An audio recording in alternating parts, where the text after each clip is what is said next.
Why do I do what I do? Why do I make time para mag-create ng contents? Part 2. Kasi doon sa previous video ko, may comment doon na kapag daw VA na, ito yung pinaka-common, hindi naman yung last comment, but nakita ko na yung mga kakilala kong freelancer na sobrang laki na kinikita, wala silang time sa ganyan kasi nga iba-iba tayo ng priority. Natutuwa ako nung binago ng freelancing yung buhay ko, and I'm not here to hype up yung freelancing. I always say na ang freelancing is not really for everyone. So unless you are willing to go above and beyond what you know, stretch your brain cells and all that, baka pa hindi para sa'yo.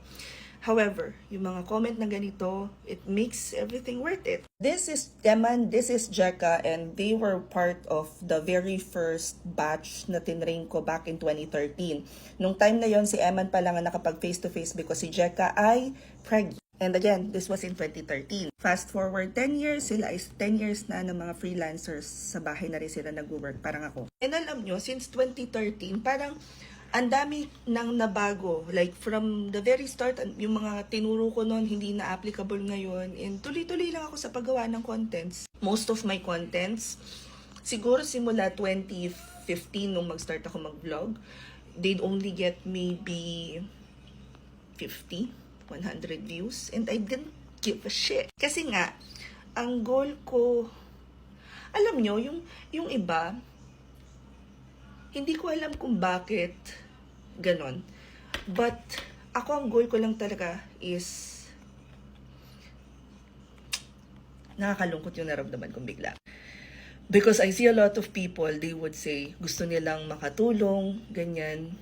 Pero I can feel it na may mali.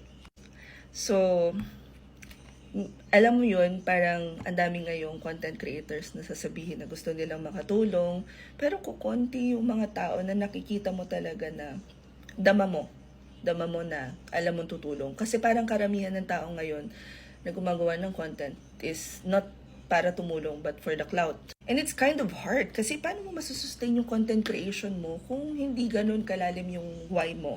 So anyway, yun lang. Parang nalungkot ako. Sige, mamaya na nga lang. Bago pa ako tsumika ng malala.